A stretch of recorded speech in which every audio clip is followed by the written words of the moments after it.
नमस्कार बंधुरा केमन आছেন সবাই মিঠা এন্ড হানিস লাইফস্টাইল ব্লগে তোমাদের অনেক অনেক স্বাগত। তো আজকে হচ্ছে সোমবার, মানে শ্রাবণ মাসের প্রথম সোমবার। তো যারা শ্রাবণ মাস পালন করো বা ব্রত পালন করো তাদের কাছে আজকের দিনটা খুব স্পেশাল। যেমন আমি আর তোমাদের দাদা ভাই আমি আগে অনেক কটা ভিডিওতেই বলেছি যে আমরা শ্রাবণ মাস পালন করি, গোটা শ্রাবণ মাস আমরা নিরামিষই খাই, সোমবার দিন তো নিরামিষই খাই। তো সেটা আমাদের কাছে আজকে সোমবারটা ভীষণ স্পেশাল। তোমাদের দাদাভাই সকাল সকাল উঠে যেহেতু অফিস যায় 10টার মধ্যে, সেহেতু আগে ও জল ঢেলে দিয়ে চলে গেছে। এবার আমি আবার ঠাকুর পরিষ্কার করে আবার জল ঢালবো।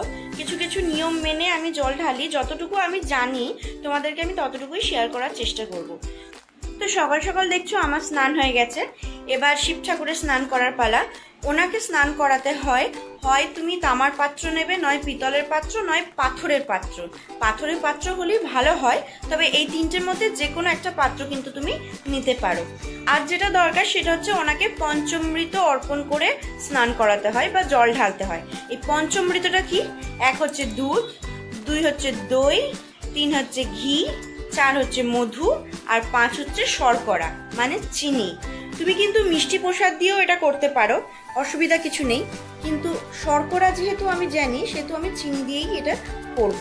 তাই 5টা পঞ্চামৃত দিয়ে শিব ঠাকুরকে জল দেব বা স্নান করাবো, যা বলবে তোমরা। 5টা পঞ্চামৃত কি বললাম না? দুধ, দই, ঘি, মধু আর শর্করা মানে চিনি।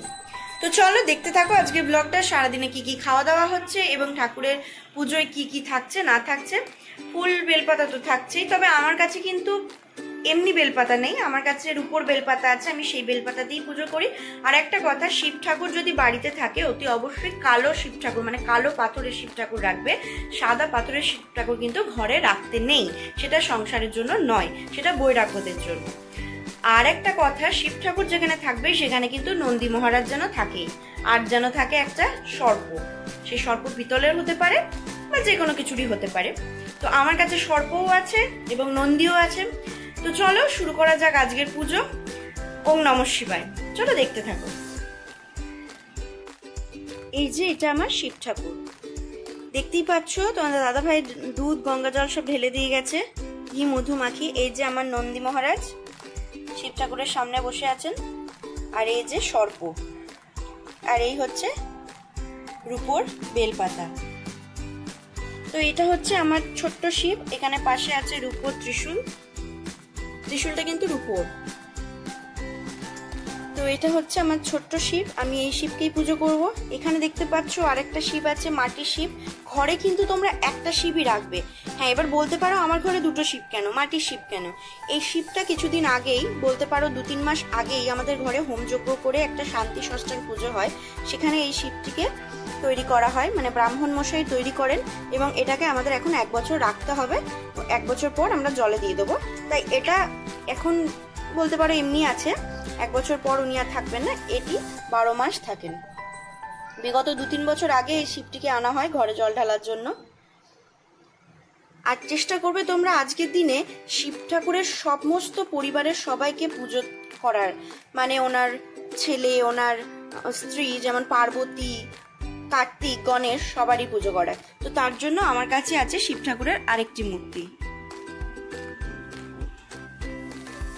এই যে, যেখানে আছে শিব ঠাকুর, কোলে গণেশ, পাশে মাতা পার্বতী। তো এই যে আমার পিতলের রাধা কৃষ্ণ আছে, আমি তোমাদের আগেই দেখিয়েছি। তো পুজোটা শুরু করব।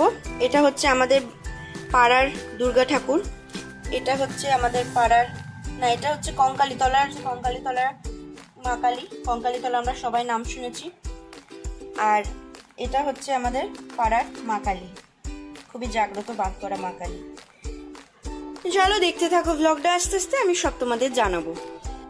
তো দেখতেই পাচ্ছ আমার শিব ঠাকুর এখন পরিষ্কার পরিচ্ছন্ন করে নিয়েছি। আমি ভালো করে একটু গঙ্গা জল দিয়ে স্নান করিয়ে নিয়েছি, কারণ আগে একবার জল ঢালা হয়েছে বলে আমি আবার নতুন করে ঢালবো বলে এটা ভালো করে পরিষ্কার করে নিয়েছি। এটা না করলেও হবে, আবার করলেও ভালো লাগবে।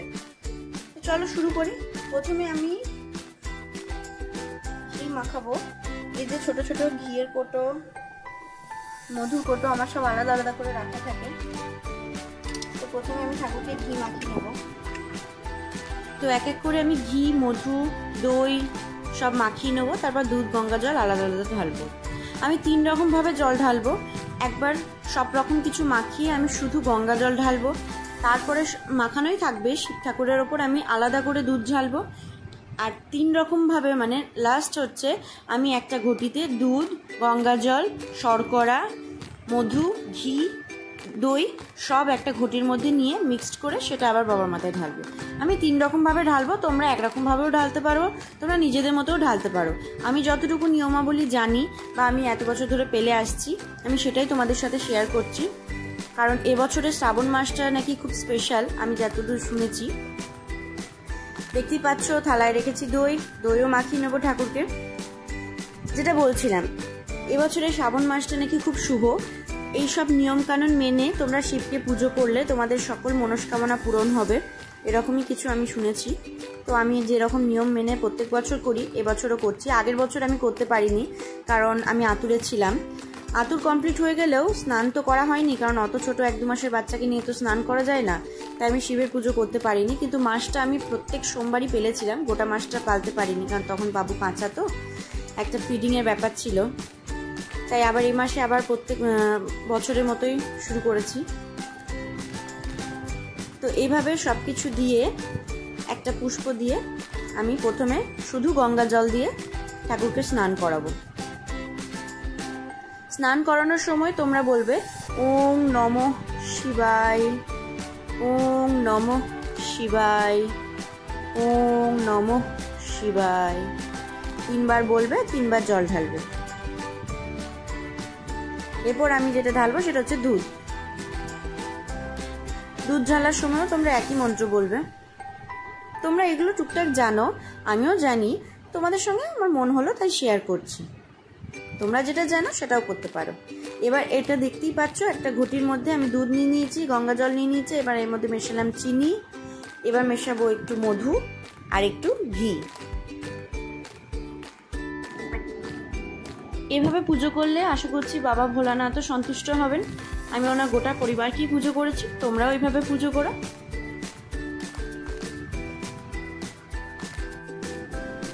আজ কিন্তু ভোলানাথ এভাবেই থাকবেন, ওনাকে কিন্তু আমি আর পরিষ্কার করব না। আমি যেহেতু জল ঢালবো বলে প্রথমে পরিষ্কার করেছিলাম, কিন্তু আর করব না। এবার উনি এভাবেই থাকবেন সারাদিন, কালকে আবার ওনাকে পরিষ্কার করে যথাস্থানে রাখা হবে। ঠাকুরকে আমার ধূপ প্রদীপ নিবেদন করা হয়ে গেছে। এই যে ধূপ আর এই যে প্রদীপ।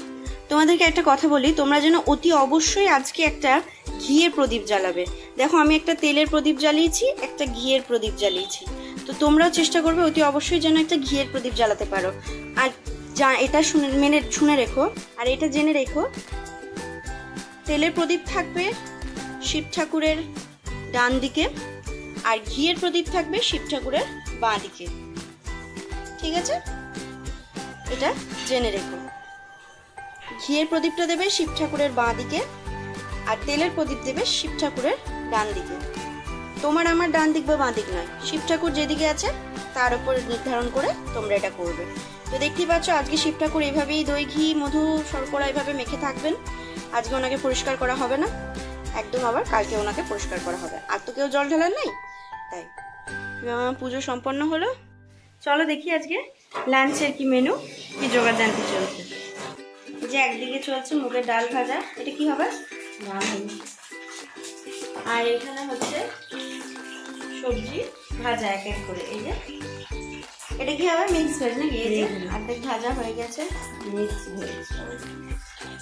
ফুলকপি, এটা মানে আলু ভাজা হয়ে গেছে কষা কষা করে তেলে। এবার হবে গাজর, আরও ফুলকপি আছে। এটা হচ্ছে বরবটি, এখানে এখনো ফুলকপি ভাজা হচ্ছে, ফুলকপি ভাজাটা সম্পূর্ণ হয়নি। তৈরি হয়ে গেছে আজকে মিক্স ভেজ। এর মধ্যে পনিরও ছিল আর সব রকম সবজি যেগুলো দেখালাম সব কিছু ছাকা তেলে কষে কষে করা হয়েছে। এই যে চাপচাপ মুগের ডাল, দেখেই বুঝতে পারছো, খেতেও বেশ ভালো হয়েছিল। আর পনিরের এই মিক্স ভেজটাও খেতে খুব ভালো লাগছিল।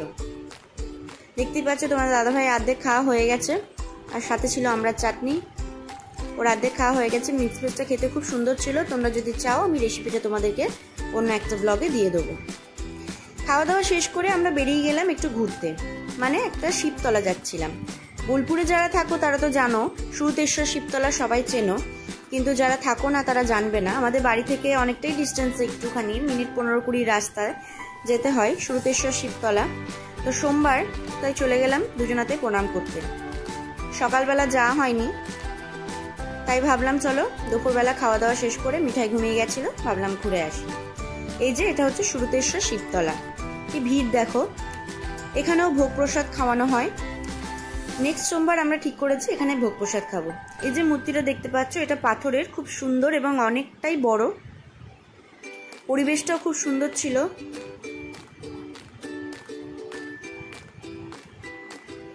এই যে এটা মন্দিরের ভেতরে।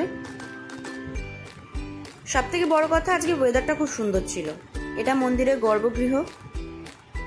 তখন প্রায় সবারই জল ঢালা হয়ে গেছিল, তাই মন্দির লাগিয়ে দিয়েছিল।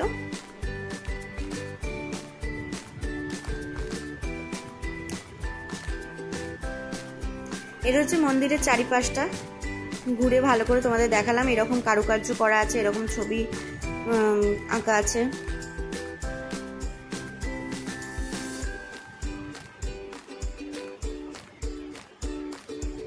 ওইদিকে দেখো ভোগ খেতে বসেছে সবাই।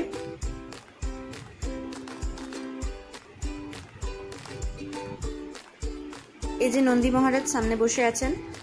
আমরা ঠিক করেছি পরের সোমবার এখানে এসে ভোগ খাবো। যদিও আমি সোমবারটা ভাত খাই না, অন্ন খাই না, তবুও অন্ন খাওয়া যাবে। আমি তোমাদের বলছি না যে সোমবার পারলে অন্ন খাওয়া যাবে না, একবেলা অন্ন নিশ্চয়ই খাওয়া যাবে, একবেলা অন্ন খেতে পারো। আমি খাই না, তোমার দাদাভাই খায় অন্ন, আমি খাই না। চারিদিকে পরিবেশটাও খুব সুন্দর ছিল, ওয়েদারটাও খুব সুন্দর ছিল, মেঘমেঘ করছিল। আসার সময় দেখালাম কি চরম মেঘ ছিল, সেই মেঘ মাথায় নিয়েই আমরা এলাম। বৃষ্টি পাইনি, এখানেও এসে বৃষ্টি হয়নি। চলে এলাম সরাসরি রাতের ডিনারে। ডিনারে ছিল 2টো পরোটা, আলু ভাজা আর রসমালাই। আগের দিনের রসমালাইটা কিন্তু ঘরে বানানো ছিল, আজকেরটা কিন্তু দোকানে। পরোটাটা দেখো কি নরম এবং সফট হয়েছে, হাত দিলেই ছিঁড়ে যাচ্ছিল। আর খেতেও বেশ খুব সুন্দর হয়েছিল। মাম্মাম এই গোল পরোটাটা খুব সুন্দর বানায়। তোমরা সাধারণত জানবে পরোটা ত্রিকোণা হয়, কিন্তু মাম্মাম এই গোল পরোটাটাও খুব সুন্দর বানায়। টাটা, বাই বাই, দেখা হচ্ছে পরের ব্লগে।